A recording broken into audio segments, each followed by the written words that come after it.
Hey, good evening, everyone. It's me, Nisi. I am going to wrap up today's talk in our Facebook study group. I'm going to cover really quickly. It's going to be less than 15 minutes. I want to recap chapter 22, which is what I read earlier, on the death experience. What I wanted to follow up with you guys on, and the section that I didn't read, is I talked about the ancient history, but I stopped at where it talks about the dweller. So I'm going to read this really quickly with you guys and just kind of give out some closing thoughts. And then I want to direct you to a gentleman by the name of Anton. And I'm going to brutalize his name. I want to say Ackerman, but it's not. He's with the West Penra Papers. If you guys have not subscribed to his group or asked to join his group, I would highly recommend you do so and check out his videos on YouTube.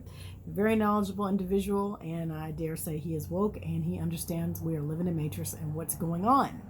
So, it's another guy that I want you guys to take a look at his work and take a look at his videos. I have learned things from him as well, so I want to turn you on to these people so that you can make your own judgment and use your own discernment in the information that we're going to cover.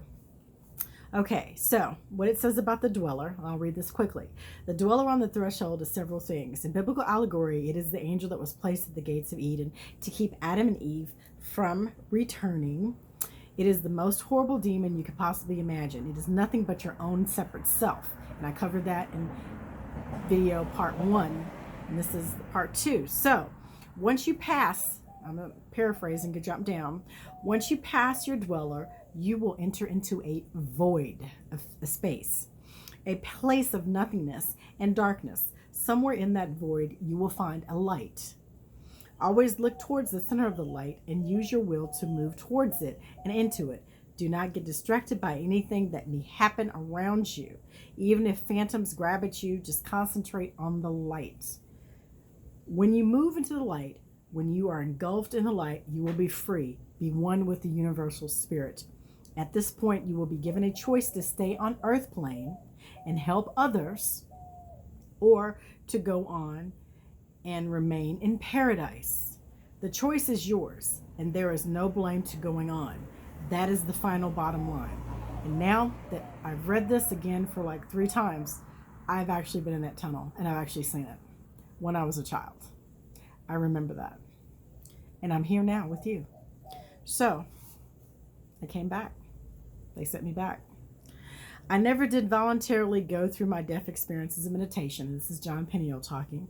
Actually, before I even really got a chance, I became very ill. I developed a very serious infection and began a 30-day fast on juices and herbs. At the end of that time, I was still very ill, and Zane, who was his adept teacher or monk, recommended a water fast. I fasted for 40 days in water. During the last 5 days, I had 3 death experiences, both physical and spiritual.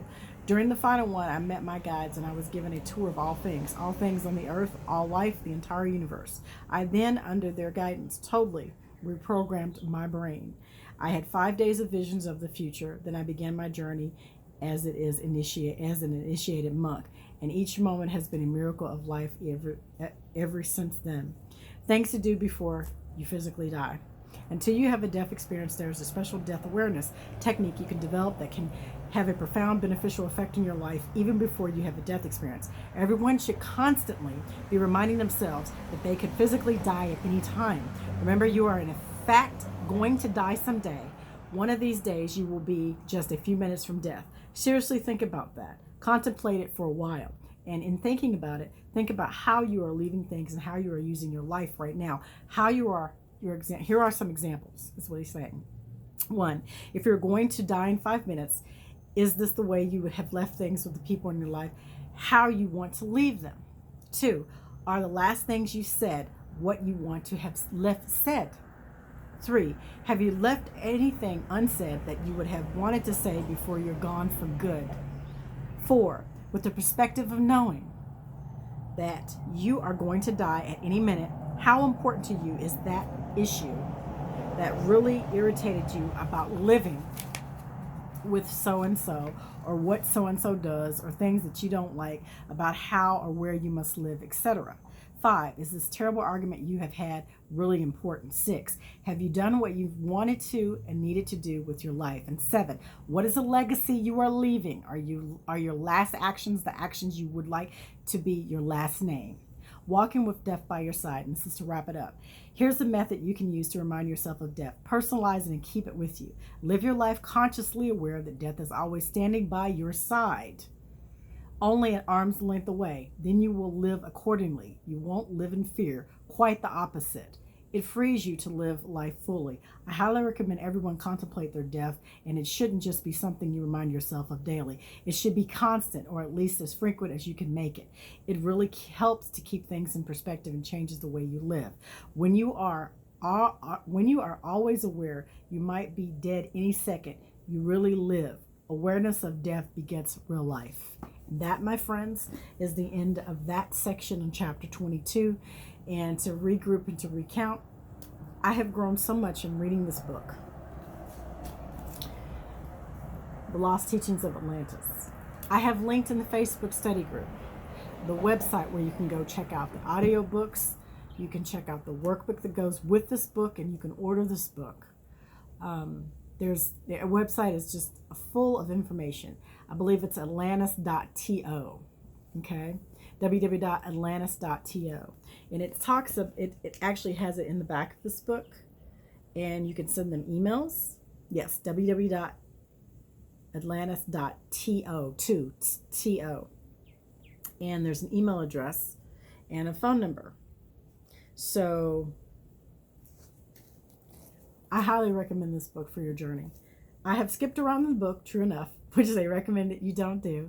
But there are some chapters some things that are going on with the C virus, the corona, the crown virus, that I wanted to cover in more depth. I will go back through and pick up where we left off originally. I believe we left off on chapter 16 or 17, so that will be next in covering. Also, I would like to do a video on We Are Electric Beings, and I probably will do that sometime this week. I know I've bombarded you guys today on Memorial Day. Hopefully this week you'll have a chance to sit quietly tonight, tomorrow, and review some of the videos that I've posted and Alex has posted. Thank you for joining me. Thank you for letting me come into your world and be a part of your world for a few minutes. And I hope you've learned something today. If you have, drop me a comment in the Facebook comments. I will also try to repin or repin in the comments section the audiobook. It has been in the group a while.